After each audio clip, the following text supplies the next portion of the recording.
Assalamualaikum warahmatullahi wabarakatuh. Innal hamdalillahi nahmaduhu wa nasta'inuhu wa nastaghfiruh wa na'udzu billahi min shururi anfusina wa min sayyiati a'malina. May yahdihillahu fala mudilla lahu wa may yudlil fala hadiya lahu. Asyhadu an la ilaha illallah wahdahu la syarika lahu wa asyhadu anna Muhammadan 'abduhu wa rasuluh. Ya ayyuhalladzina amanu taqullaha haqqa tuqatih wa la tamutunna illa wa antum muslimun. Ya ayyuhalladzina amanu taqullaha Ya ayyuhalladzina amanu taqullaha Ya ayyuhan nasu taqu rabbakum alladzi khalaqakum min nafsin wahidah wa khalaqa minha zawjaha wa batha minhuma rijalan katsiran wa nisaa'a wattaqullaha alladzi tasaaluna bihi wal arham innallaha kana 'alaikum raqiba. Amma ba'du, fa ma'asyiral muslimin dan muslimat yang dirahmati Allah Subhanahu wa taala. Alhamdulillah, marilah kita panjatkan kepada Allah Subhanahu wa taala atas segala nikmat dan karunia-Nya yang Allah masih berikan kepada kita hingga saat ini, hingga detik ini. Begitu banyak nikmat-nikmat Allah Subhanahu wa taala yang Allah berikan kepada kita, sehingga kita tidak mampu untuk menghitungnya satu demi satu. Dan di antara nikmat Allah Subhanahu wa taala itu, Allah masih berikan kesempatan kepada kita untuk sampai pada bulan Ramadan, bulan yang penuh dengan keberkahan. Salawat dan salam mudah-mudahan terhaturkan kepada Nabi kita Muhammad sallallahu alaihi wasallam, keluarganya, para sahabatnya, dan juga orang-orang yang senantiasa mengikutinya hingga akhir zaman. Kaum muslimin dan muslimat yang dirahmati Allah Subhanahu wa taala, kita lanjutkan pembacaan kitab Bulughul Maram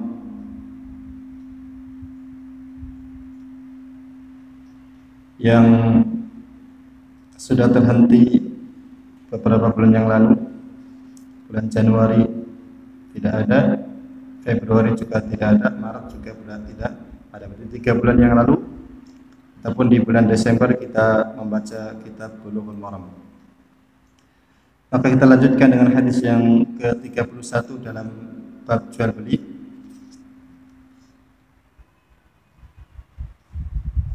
Wa an Anas bin Malik radhiyallahu taala anhu qala. Dari Anas bin Malik, semoga Allah meridainya, berkata, Anas bin Malik yaitu pembantu ataupun pelayan Rasul sallallahu alaihi wasallam.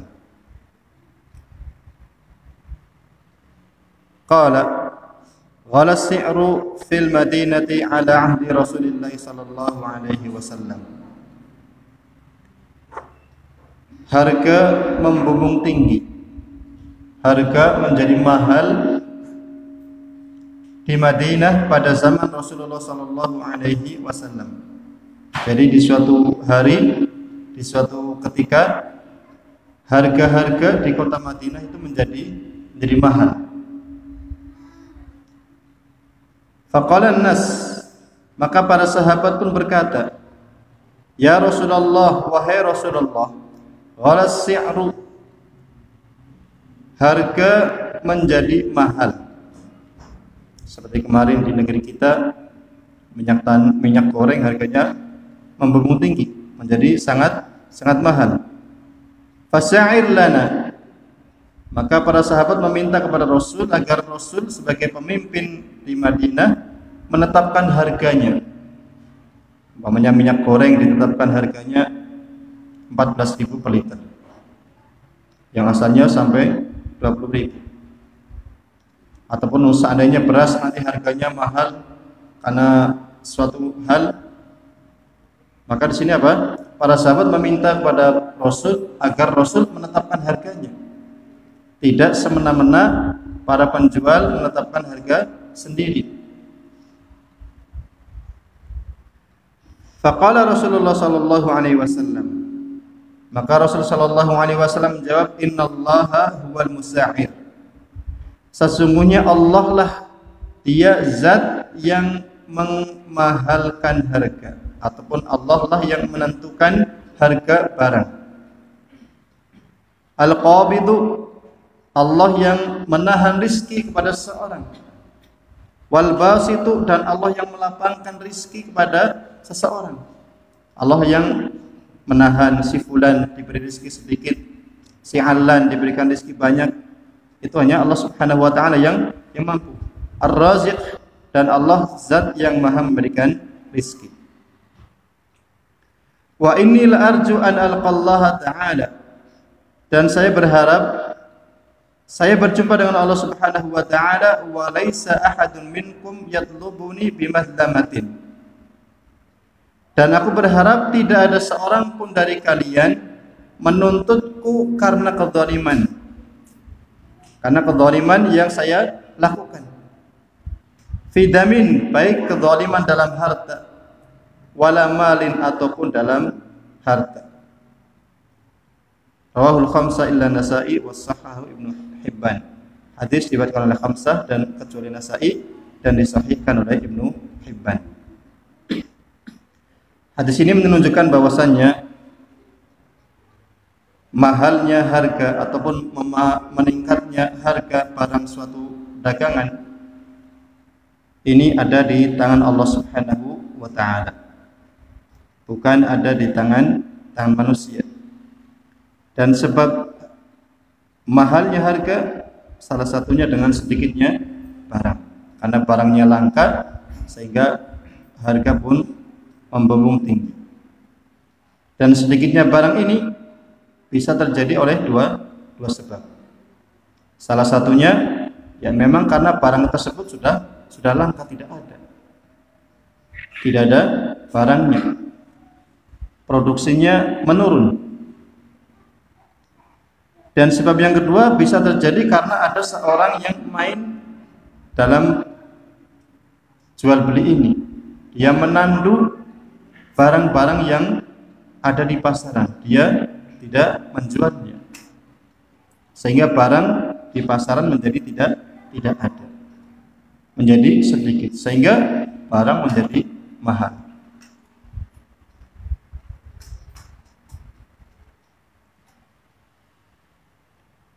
Dan di sini yang dimaksudkan adalah barang-barang yang berkaitan dengan makanan pokok.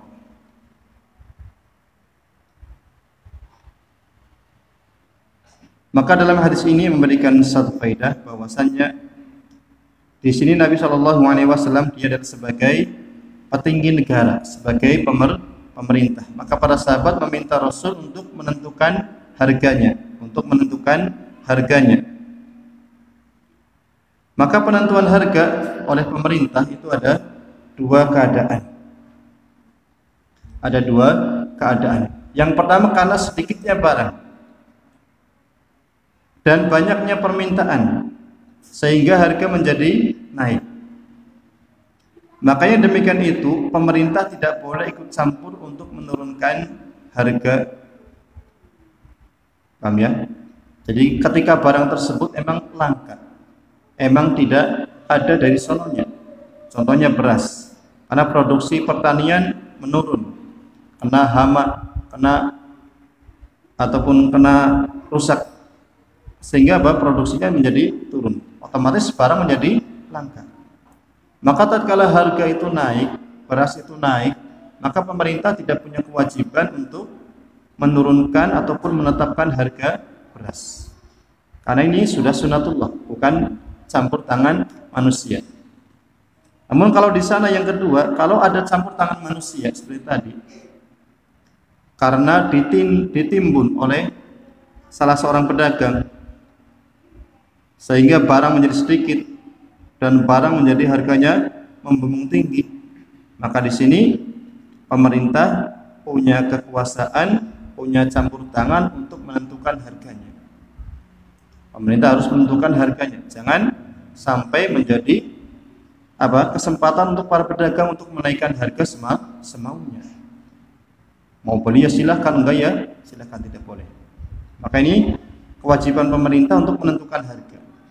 Pemerintah harus menetapkan harga, bahwasanya umpamanya beras harganya 10.000 per kilo. tidak boleh lebih dari itu. Ini adalah kewajiban dari pemerintah. Tatkala barang tersebut ditimbun oleh sebagian pedagang sehingga menjadikan barang tersebut menjadi langka. Maka itu dua hal yang berkaitan dengan hadis ini yang ada ikut campur tangan dari pemerintah, dari penguasa. Yang pertama, tatkala barang tersebut sedikit karena memang dari sononya, maka pemerintah tidak boleh ikut campur tangan. Namun tatkala barang tersebut sedikit karena adanya permainan, maka di sini pemerintah harus turun tangan dan menetapkan harganya. Hadis yang kedua, wa an Ma'mar ibn Abdullah radhiyallahu taala anhu an Rasulillah sallallahu alaihi wasallam. Dari Ma'mar bin Abdullah, semoga Allah meridhoinya, dari Rasul sallallahu alaihi wasallam, qala la yahtakir illa khati'un.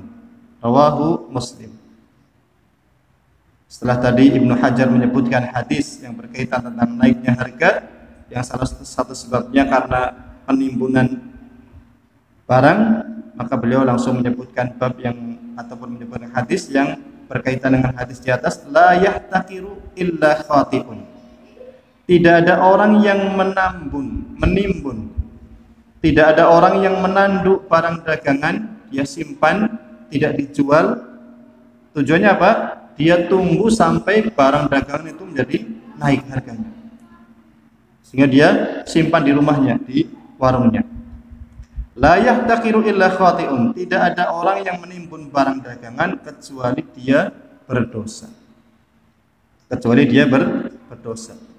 Maka menimbun barang, dan barang di sini maksudnya adalah makanan pokok, makanan yang dibutuhkan oleh manusia. Namun kalau itu yang ditandu adalah bukan makanan pokok, dia menandu barang elektronik, maka dia tidak berdosa. Karena ini manusia itu bisa tidak membutuhkan hal tersebut. Seandainya dia tidak mempunyai, tidak meninggal.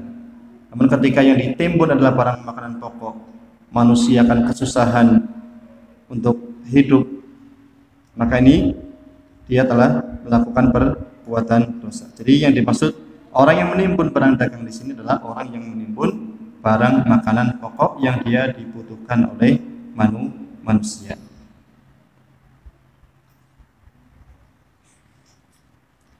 Kaum muslimin dan muslimat yang dirahmati Allah Subhanahu wa taala. Al-khati di sini la yahtakiru illa khati'un. Maksudnya adalah orang yang melakukan kesalahan dengan sengaja. Dan jika orang melakukan kesalahan tidak dengan sengaja, maka namanya mukhti. Ini secara bahasa. Maka khati di sini orang yang menimbun barang dagangan dengan sengaja. Dia timbun dengan sengaja supaya apa? Supaya dia mendapatkan keuntungan dari barang yang dia timbun. Karena dia timbun, dia tunggu waktu yang pas. Nanti ketika harganya naik, baru dia lepas barangnya. Maka orang yang demikian itu telah melakukan perbuatan dosa. Sebagian ulama membatasi menimbun barang yang dilarang adalah pada barang-barang yang sifatnya kebutuhan pokok. Ini sebagian. Adapun kebutuhan yang tidak pokok, maka tidak mengapa untuk menimbunnya.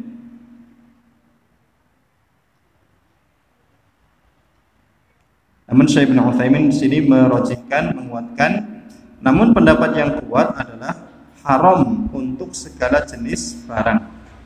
Karena kebutuhan setiap orang itu berbeda-beda. Ini Syekh bin Utsaimin, beliau merojihkan pendapat yang kedua, bahwasanya itu untuk semua barang. Menurut ta'ala alam, barang-barang yang saya kira tidak dibutuhkan maka tidak mengapa. Namun barang tersebut tidak dibutuhkan. Kalau seandainya manusia tidak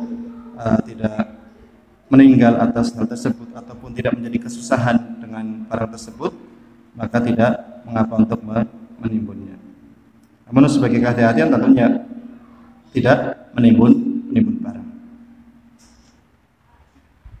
Hadis yang ketiga, wa Nabi Hurairah radhiyallahu anhu, an Nabi sallallahu alaihi wasallam qala, la tusarru al-ibila wal ghanam. Dari Abi Hurairah semoga Allah meridhoinya, dari Nabi Shallallahu Alaihi Wasallam bersabda, janganlah kalian tusarru, artinya apa? Dia membiarkan susu unta ataupun susu kambing ataupun susu hewan dibiarkan, tidak diperah, tidak diperah susunya untuk diminum, dia biarkan. Apa tujuannya? Tujuannya biar kelihatan besar. Umpamanya dia akan menjual kambing tersebut, karena orang Arab dahulu biasa meminum air susu kambing, maka dia tidak peras. Karena apa? Biar besok ketika dia jual sehingga susunya ataupun putingnya menjadi besar, sehingga orang yang melihatnya menyangka, oh masya Allah ini kambing bagus, sehingga dia berani menawar harga yang tinggi. Jadi dia tidak memerasnya dengan tujuan untuk memanipulasi pembeli, sehingga pembeli tertarik sehingga berani menawar harga yang tinggi. Namun ketika orang melihatnya kambing tersebut tidak ada susunya, kan orang yang tujuannya ingin membeli tersebut untuk diperasnya kan mikir-mikir kan. Ini yang dimaksud dengan la tusarru. Jadi jangan membiarkan, ditinggalkan si kambing tidak diperas dengan tujuan untuk menipu pembeli, baik kambing, sapi ataupun yang lainnya. Famanittaba'ahu ba'du, maka barang siapa yang menjualnya, dia sudah biarkan, kemudian dia menjualnya setelah dia biarkan, fahuwa bi khairin nadharain. Famanittaba'ahu, dan barang siapa yang membelinya, maka dia diberi dua pilihan. Dia diberi dua pilihan. Ada orang membeli kambing yang awalnya kelihatannya susunya besar, susunya banyak, putingnya banyak susunya. Namun setelah dia perah, ternyata hari berikutnya tidak keluar susunya kecuali sedikit. Ini terjadi kenapa? Karena pemilik yang pertama kemarin dia biarkan beberapa hari tidak diperah sehingga susunya mengumpul di situ. Maka jika ada orang yang membelinya, maka dia mendapatkan dua pilihan. Insya'a amsakaha, jika dia mau, ya wuslah, saya ridho lah, tidak mengapa saya membeli kambing yang seperti itu. Insya'a amsaka, kalau dia ridho ya udah dia pegang, dia tidak batalkan jual belinya. Wa insya'a raddaha, dan jika dia mau ataupun pilihan yang kedua, dia mengembalikan kambing tersebut, dia kembalikan. Kenapa? Karena dia telah tertipu, dia telah ditipu oleh penjualnya. Wasa'an min tamrin, dan membayar 1 sa' dari kurma. 1 sa' berapa? Itu 4 mud. 4 mud itu satu sa', 4 genggaman orang dewasa seperti ini. Ini namanya satu sa'. Kurang lebih kalau beras, fatwa dari Lajnah Daimah itu menetapkan mereka 3 kilo. Zakat fitri ditetapkan oleh Lajnah Daimah, oleh Dewan Fatwa Saudi Arabia, itu kurang lebih 3 kilo. Syekh bin Utsaimin rahimahullah ta'ala menetapkan bahwasanya 1 sa' yaitu seukuran 2,4 kg. 1 sa' yaitu 2,4 kg, namun bukan beras, namun gandum yang bagus. Kalau kita memiliki gandum yang bagus, kemudian kita masukkan ke suatu wadah, maka itulah satu sa'. 2,4 kg gandum yang bagus, bukan gandum yang ecek-ecek. Maka ketika dia satu peres, maka itulah satu sa'. Maka tentunya ketika kita masukkan beras ke situ, ini akan lebih berat atau lebih ringan? Lebih berat. Maka beras akan lebih berat dari gandum. Maka sehingga wallahu alam ya, untuk zakat fitrah ya kurang lebih 3 kilogram. Ini kurang lebih. Bukan 2,5. Adapun 2,5 ini maksudnya adalah 2,4 ini adalah 2,4 kg gandum yang bagus, bukan 2,4 kg beras. Mungkin kurang lebih yaitu apa? Satu mut itu kurang lebih 2 takar pop mie, tempat pop mie ya. Antum punya tempat pop mie, 2 takar itu yang itu kurang lebih apa satu mut. Berarti satu sak kurang lebih ini kurang lebih itu 8 tempat pop mie yang besar. 8 tempat pop mie yang besar ini setara dengan satu sak. Ini kurang lebihnya.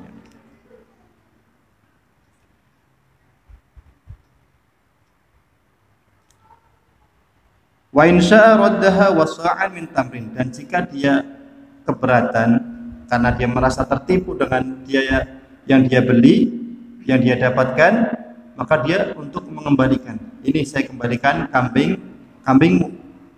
Dan Nabi memberikan arahan wa sa'an min tamrin, dan menambahkan 1 sa' dari kurma,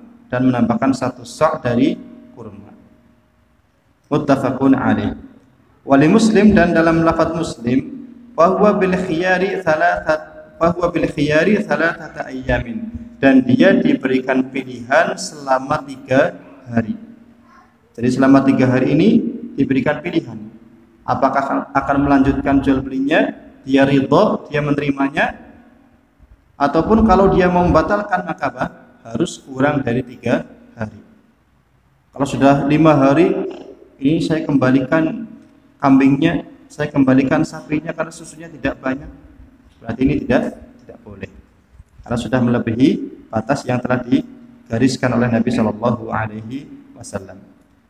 Wa fi riwayatin lahu al-lafah al-Bukhari, dan dalam riwayat Muslim, wa radda ma'aha sa'an min ta'amin, dan mengembalikan bersama kambing tersebut ataupun unta tersebut 1 sa' dari makanan. Menggambar 1 sa' dari makanan. La samra, yaitu bukan gandum. Qala al-Bukhari wa tamru akthar, dan dalam riwayat Bukhari dan kebanyakan riwayat yaitu dengan menyebutkan kurma itu lebih banyak. Riwayat yang menyebutkan kurma itu lebih banyak. Namun karena di sini makanan pokok kita adalah beras, maka saya kira wallahu alam, maka menyesuaikan dengan hadis riwayat Muslim itu mengembalikan 1 sa' dari makanan, dari beras, tidak kurma.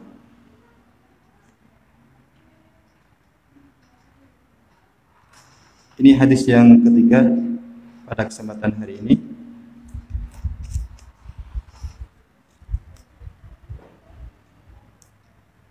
Hadis yang berikutnya masih ada kaitannya.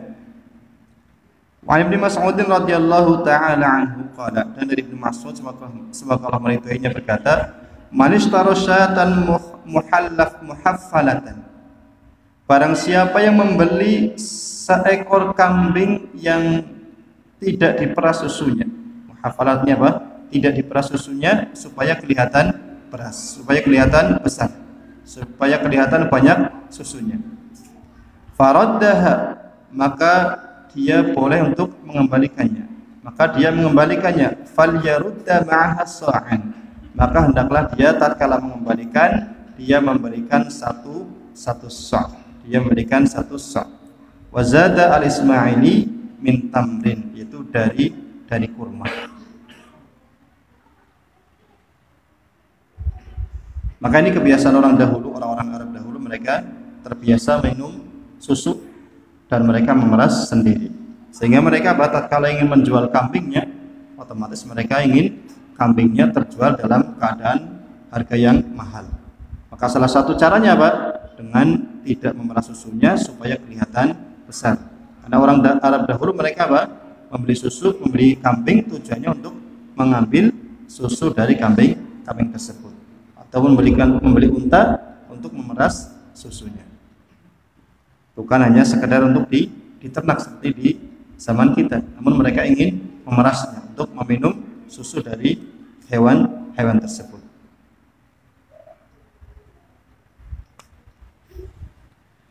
Maka orang yang melakukan demikian, dia tidak memeras susu kambingnya ataupun susu untanya supaya kelihatan besar. Ini termasuk salah satu penipuan.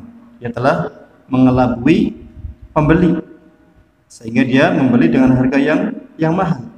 Kalau dia mengetahui bahwasanya kambing tersebut adalah kambing yang tidak ada susunya, mungkin dia akan menawar dengan semurah-murahnya. Namun karena melihat susunya besar, sehingga dia tertarik, sehingga dia berani untuk membeli dengan harga yang mahal.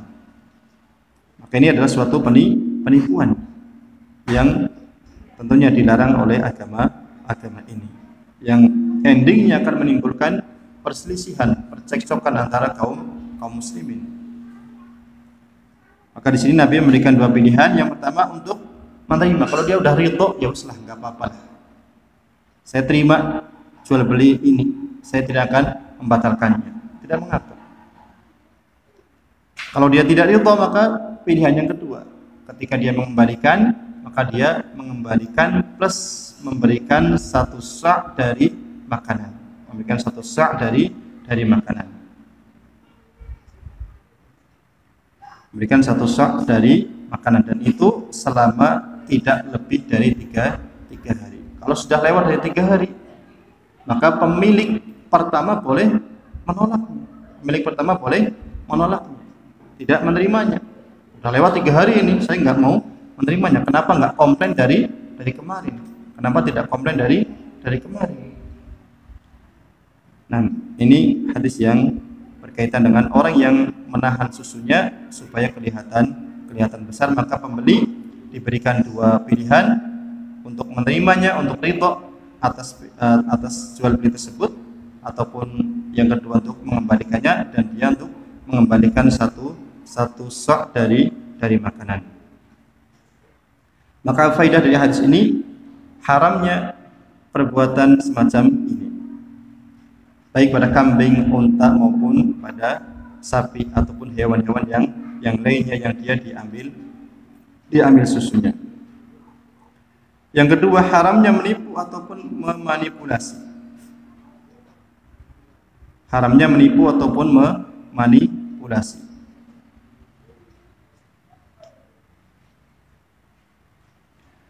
Contoh mungkin di zaman sekarang ini, seorang memiliki kendaraan, mobil umpamanya, kemudian pernah menabrak, kemudian dia bawa ke bengkel dipoles kembali, dan ketika dia poles sehingga menjadi kelihatannya bagus, dia jual. Dia tidak menyebutkan apa? Tidak menyebutkan cacatnya, tidak menyebutkan aibnya yang pernah menimpanya. Maka ketika pembeli mengetahui, maka dia memiliki dua khiyar, boleh mengembalikan ataupun dia boleh untuk menerimanya, boleh untuk mengembalikan ataupun menerimanya.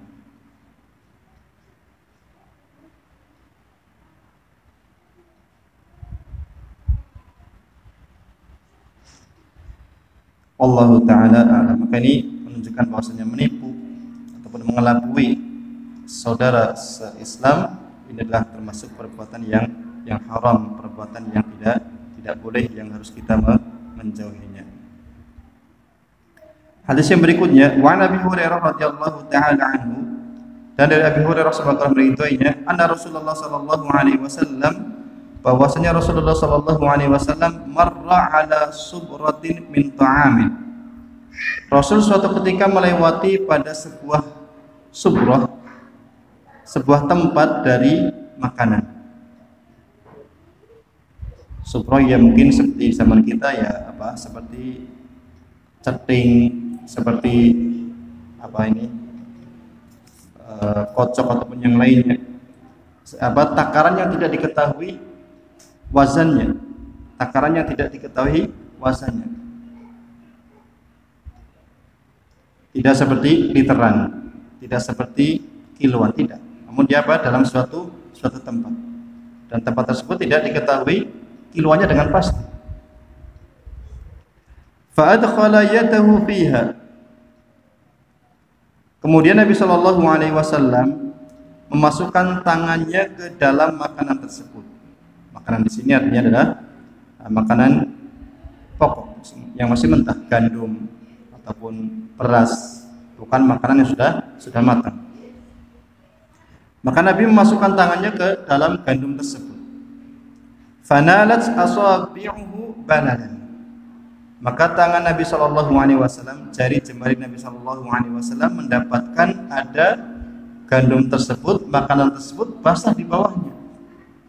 Di atasnya kelihatannya bagus, namun ketika dia masukkan, ternyata dalamnya basah. Faqala, maka Nabi Shallallahu Alaihi Wasallam bertanya, "Mahada? Apa ini?" Ini maksudnya Nabi mengingkari perbuatan tersebut. Mahada, apa ini?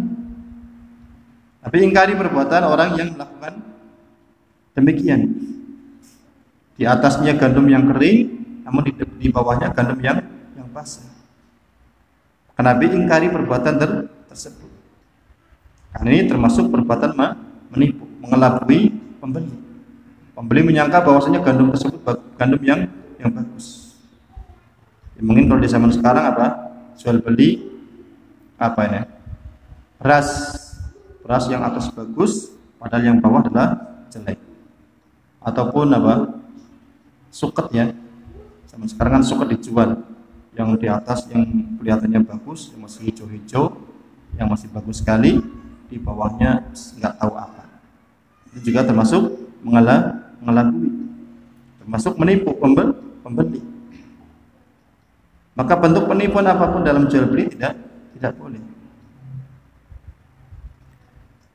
Ataupun dia menjual mobil, menjual motor, diganti mesinnya sehingga pembeli tidak mengetahuinya. Ini juga termasuk mengelabui ataupun menipu pembeli. Maka Nabi bertanya, "Mahada, apa ini?" Mengingkari apa yang dilakukan oleh penjual tersebut. "Mahada ya sahibat ta'am?" Apa ini wahai penjual makanan? Qala asabathu sama. Maka penjual tersebut mengatakan, "Wahai Nabi, makanan tersebut ataupun gandum tersebut tertimpa oleh hujan. Kena hujan sehingga basah. Sehingga basah, maka saya tutupi dengan yang kering." Ya Rasulullah. Jadi apa? Gandum tersebut yang bawah itu kena air, sehingga dia taruh di bawah, kemudian dia tutupi dengan yang kering di atasnya. Untuk mengelabui pembeli. Supaya pembeli melihatnya adalah dia kering. Karena dia menjualnya kan dalam satu takaran. Tidak ditakar ini gini ya. Kalau ditakarin nanti kelihatan. Namun dia jual dalam satu paket ya. Jadi jualnya satu ceting, namun ceting untuk jujukan dia isi dengan gandum bawahnya basah, atasnya kering. Dijual segitu. Tidak dijual setengahnya, tidak. Dia jualnya sepaket segitu. Sehingga kan kalau dia tidak teliti, tidak masukkan tangannya, tidak mengetahui dalamnya basah atau kering. Jadi dia menjualnya dengan satu ceting lah. Kalau kita satu ceting kan nggak tahu berapa kilo kan. Kalau kita belum pernah mengukurnya berapa kilogram beras, kita kan tidak tahu. Maka Rasulullah sallallahu alaihi wasallam pun bersabda, "Afala ja'altahu fawqa ta'am?" Mengapa kamu tidak menjadikan makanan tersebut, menjadikan gandum yang basah tadi di atas makanan? Gandum yang basah kenapa kamu nggak taruh di atas?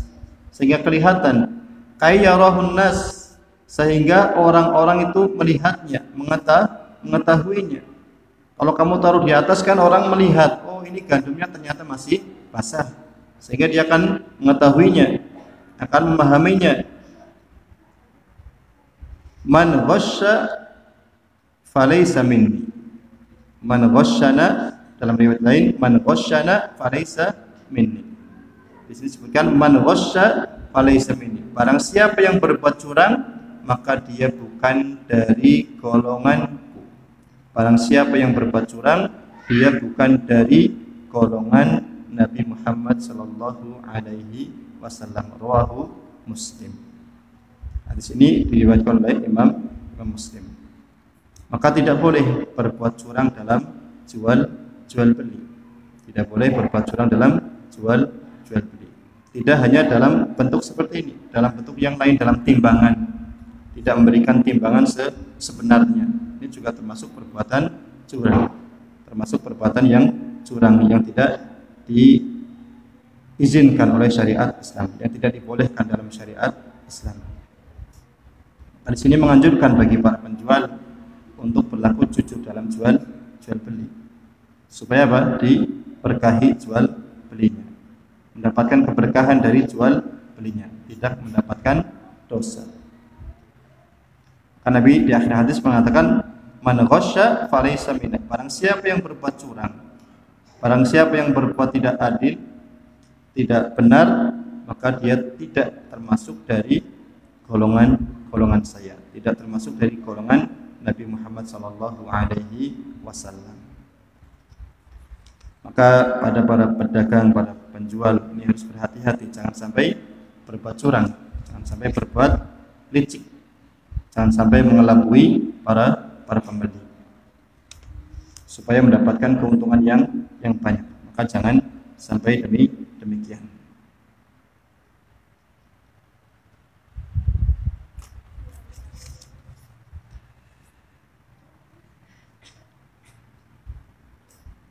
Faedah dari hadis ini, bolehnya menjual makanan dalam bentuk takaran yang tidak diketahui ukurannya. Bolehnya menjual beli makanan dalam bentuk takaran yang tidak diketahui takarannya. Seperti apa? Jual beras dengan apa?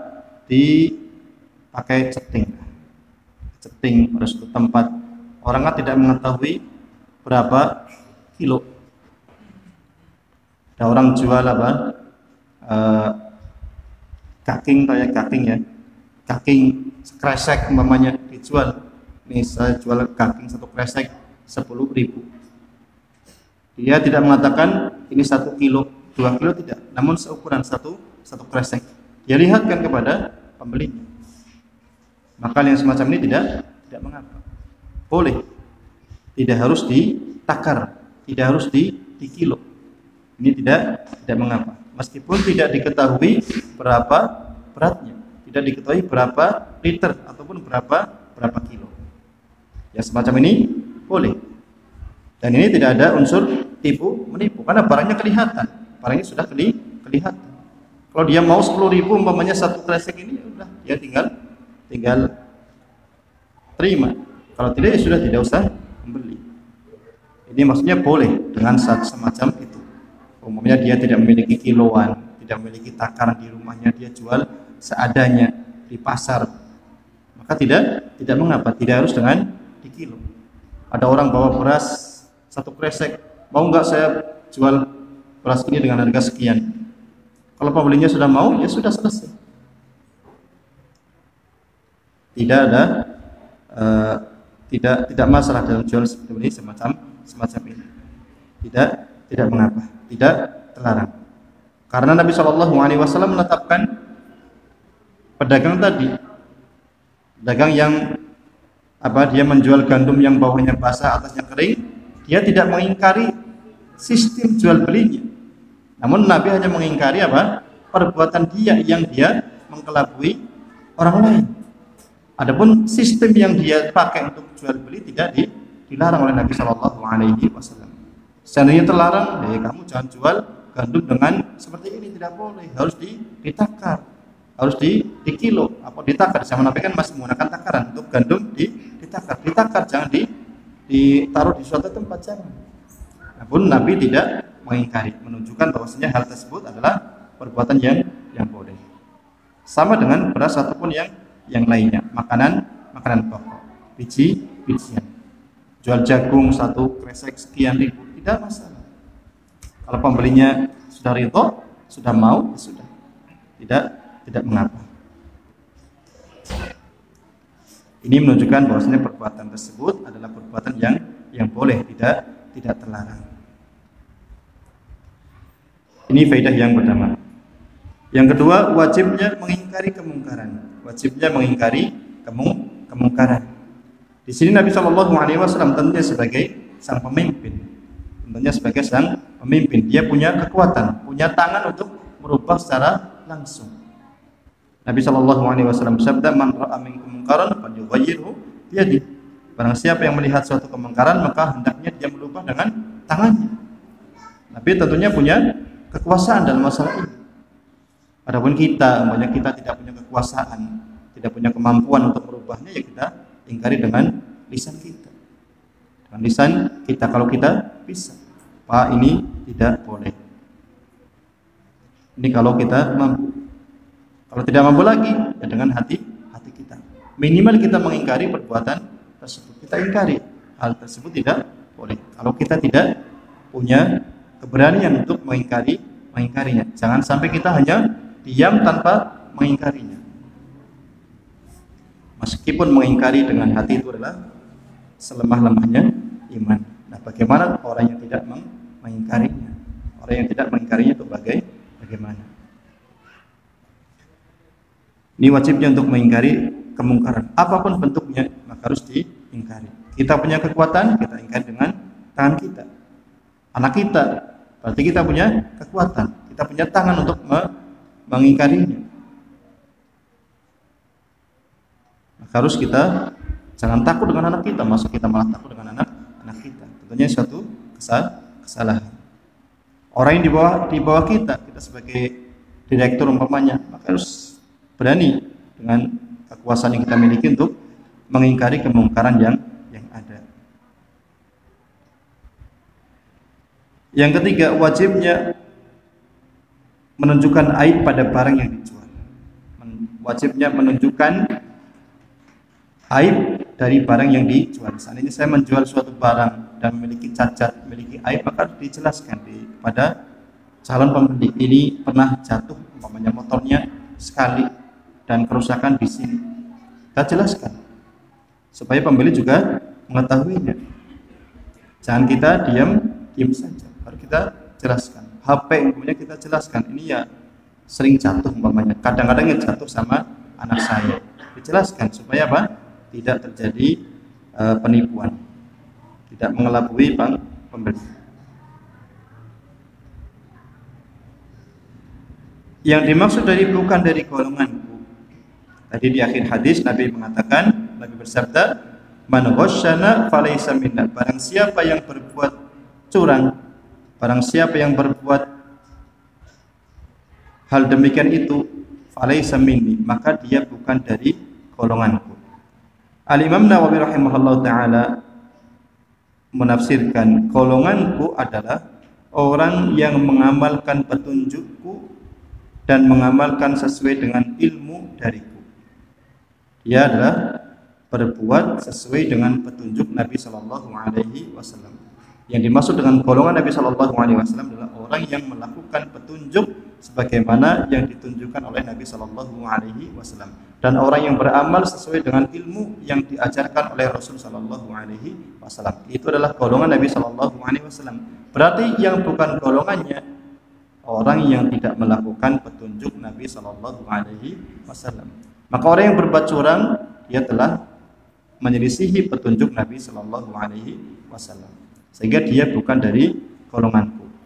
Maka maksud dari dia bukan golonganku, dia tidak melaksanakan petunjuk Nabi Shallallahu Alaihi Wasallam. Ini kata Imam Nawawi rahimahullah taala. Kemudian dia lanjutkan ucapan beliau.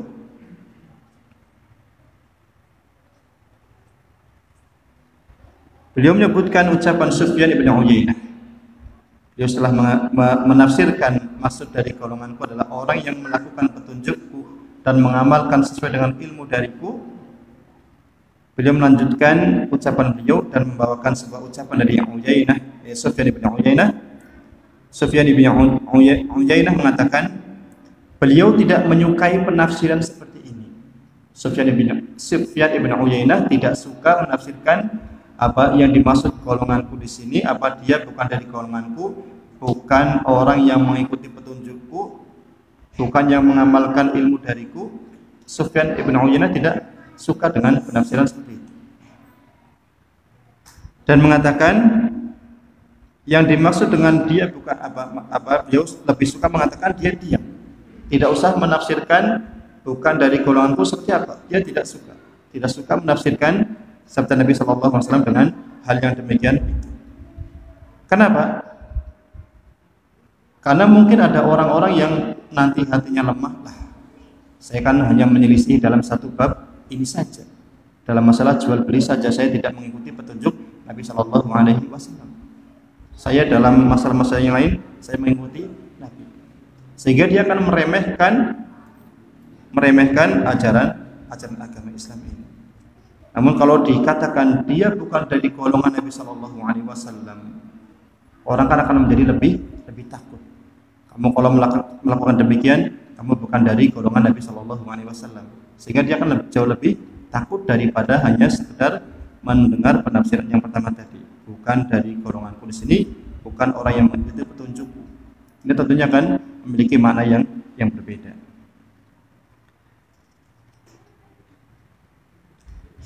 Yang berikutnya haramnya perbuatan curang